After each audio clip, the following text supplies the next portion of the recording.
Dengan segala keterbatasan, mereka merekam keadaan memprihatinkan di desa itu.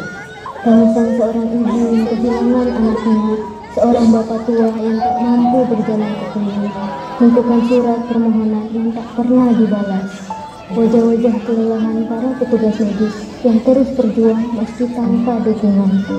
Keesokan harinya, sebelum fajar mereka bertiga berangkat menuju kota.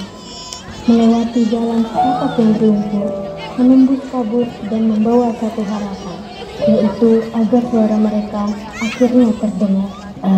Kita yakin ini jalan yang benar. Kita nggak tahu ini jalan yang paling benar, tapi ini jalan yang harus kita ambil. Kalau bukan kita, siapa lagi? Sesampainya di perbatasan, mereka menuju sebuah warnet sederhana yang masih buka. Dengan jantung berdegup kencang, Alif mengunggah video itu ke media sosial. Ditemani doa yang tak henti, mereka hanya bisa menunggu dan berharap. Semoga kali ini ada yang mendengar. Namun, kenyataan tak selalu dengan tangan terbuka. Video itu memang menyebar jauh lebih cepat dari yang mereka bayangkan. Dalam hitungan jam, ribuan orang menonton. Dalam sehari, video itu menjadi viral. Tapi, bukan dukungan yang pertama kali mereka terima. Ini hoax, cari perhatian doang. Pasti ada motif politik di balik video ini. Kenapa harus diumbar air kampung sendiri ke orang luar? Lebay, mana buktinya? Beneran separah itu? Kenapa orang malah marah sama kita? Mungkin karena kita menyentuh sesuatu yang selama ini mereka tutupi, atau takut melihat. Aku cuma pengen orang tahu, supaya ada yang bantu. Bukan misalnya yang begini. Fitnah mulai menyebar. Ada yang menuduh mereka mencemarkan nama baik desa. Ada pula yang menyatakan video itu rekayasa untuk mencari donasi. Kepala desa yang mendapat kecahan dari pusat langsung menelpon para petugas medis itu untuk mempertanggungjawabkan perbuatan mereka. Kalian bikin malu. Apa kalian tahu berapa banyak teleponnya masuk sejak video itu viral? Itu sudah mata publik sekarang, dan bukan dengan cara yang baik. Justru karena kita tahu dunia sedang lihat, kita nggak boleh terus sembunyi. Di antara badai komentar dan tekanan dari berbagai arah, mereka hampir menyerah. Tapi sesuatu yang telah terbang tak bisa dikembalikan ke sangkar. Meski ditolak oleh sebagian orang, video itu juga mengetuk hati sebagian yang lain. Ada jurnalis yang mau datang. Mereka bilang, mereka percaya. Mungkin ini awalnya. Memang gak semua langsung mengerti. Tapi cukup satu orang yang mau dengar, itu sudah lebih dari cukup. Beberapa hari setelah badai kritik menerpa, angin mulai berubah arah.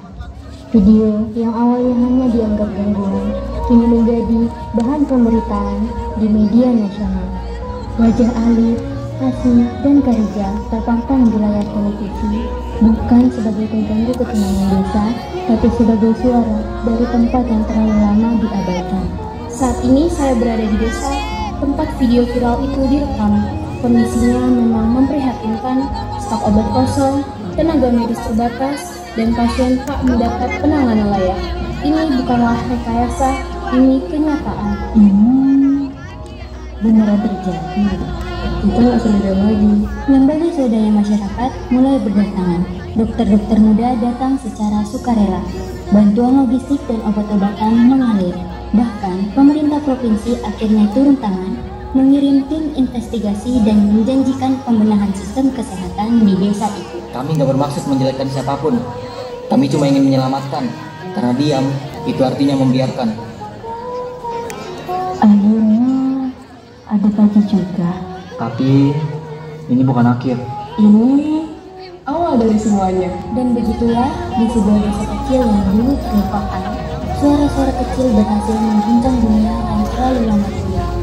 Karena kebenaran, meski tertatih, akan selalu menemukan jalannya sendiri. Perubahan besar memang tak selalu dimulai dari mereka yang punya kuasa.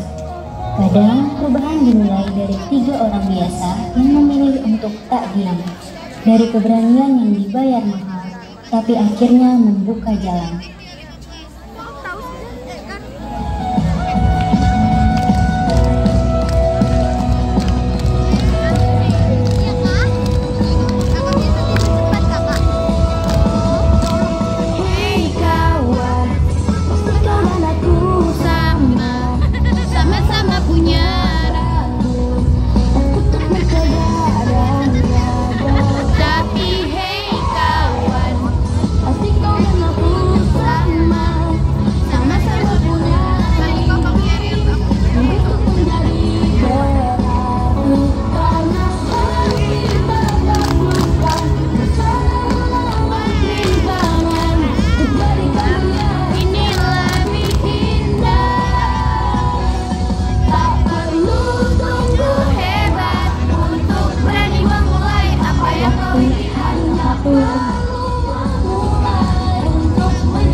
waktu habis.